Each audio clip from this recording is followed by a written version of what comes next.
Hey, Patricia, great to have you in another class. Looking forward to working together, the conversations, etc., including here in Pasadena. Hopefully, starting next Friday. That's my plan as of now. Good work here in your responses in both forums. I do think you're tracking with something that remains ambiguous in Elliot's piece for this week because he's trying to combine um, what he takes to be the force of this letter, which is anti-imperial, which calls for a certain kind of politics, and yet also includes explicit instruction to be subject to reigning authorities, presumably imperial authorities. And you mentioned in your post here about this notorious passage of Romans 13 and how that's been used to basically justify all kinds of oppressive regimes because God has supposedly ordained them and it's the task of Christians and others just to obey them.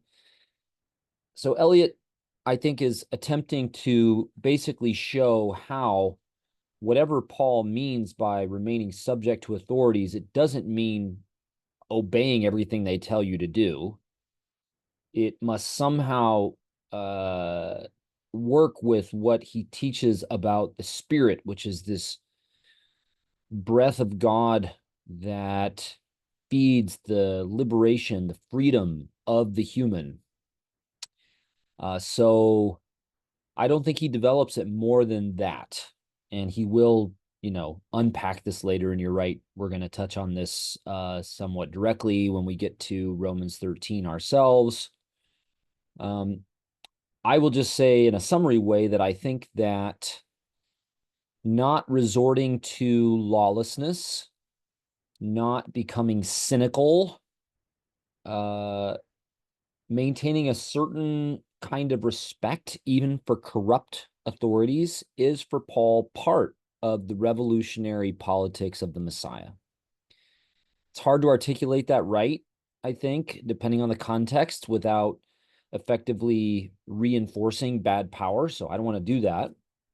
But broadly, that's what I think Paul is calling for. And we feel that ourselves, I think, when we find ourselves wanting to resist a certain political direction or administration, but then we're forced to ask, how should we do that? The goal is never simply to remove, a bad person or regime from power. Uh, we always have to think about the aftermath, about what we're trying to promote and how we go about abolishing or resisting an established regime is always going to influence what the aftermath is. So I think Paul is onto that. I think this is actually a reading of the cross and resurrection of Jesus. I think we can make sense of the crucifixion as a kind of revolutionary subjection, in that Jesus posed enough resistance, opposition to Roman authority to actually get them to want to kill him, and in a publicly embarrassing way that they hoped would stamp out his movement. And yet Jesus did not resort to retaliatory violence. He did not organize a militia to try to unseat the Sadducean class in Jerusalem or the Roman authority. I think that the testimony about Jesus in the New Testament is that that way of pursuing freedom is not powerful enough because it sets up a kind of vicious cycle of revolutionary violence that begets revolutionary violence. More we could say, but that's probably enough on this score. A couple things you say about the exposition that I offered in the podcast on this passage. You ask, what does the faith of God mean? And I think one way to translate it is faithfulness of God, trustworthiness of God. We use faith in this sense when we say to act in good faith. So God acts in good faith. So faith is not always about something God doesn't know but believes in. The faith of God is an expression of who God is as trustworthy, true to God's promises, reliable in the way God expresses God's life powerfully in the flesh on the earth. And so my understanding of this phrase is that the power of the gospel is manifest from the faith of God to the faith of the human, God's covenant partner, and the nexus of this dynamic is the Messiah himself, who is the faith of God and the faith of the human in one person.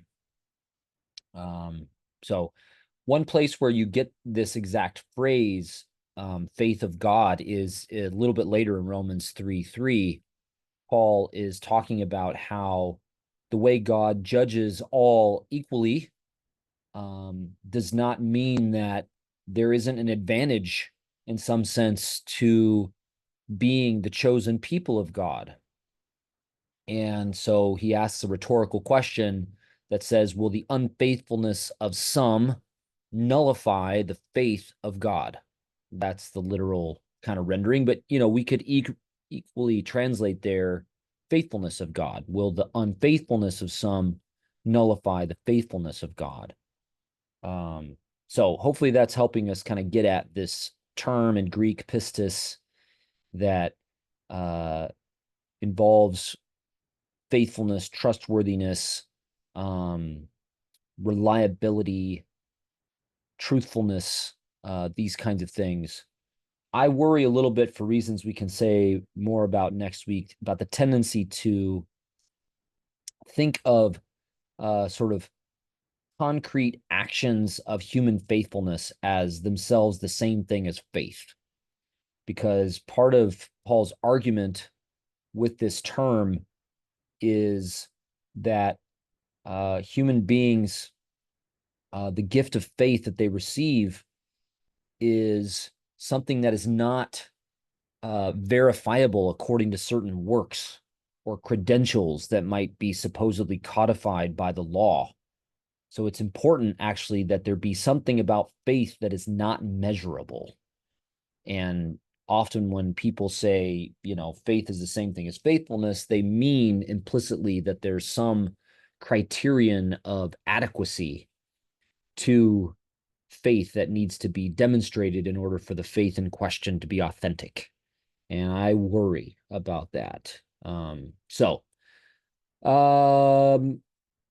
The genetics thing, I guess I would just say when we talk about descendants or descent over generations, we infer often a kind of genetic transmission. I don't think that's in fact implied. When I talk about the visible limits of embodied life, when I say according to the flesh, I mean that this is a descent from David that is measurable across generations, not because David's genes are preserved or because there was never any adoption of people into David's dynasty, but because David's dynasty was something that had sort of measurable contours, so that even if someone was adopted into that dynastic family from another family, they would be shaped over time by David's name, by David's memory, by David's legacy, by a whole variety of social connections and institutions. And I think that is what Paul is getting at when he talks about Jesus being descended from David, or the seed of David according to the flesh. So that's my 2 cents by way of reply. And like I said, great to be with you in class again, and looking forward to spending the summer working through Romans together.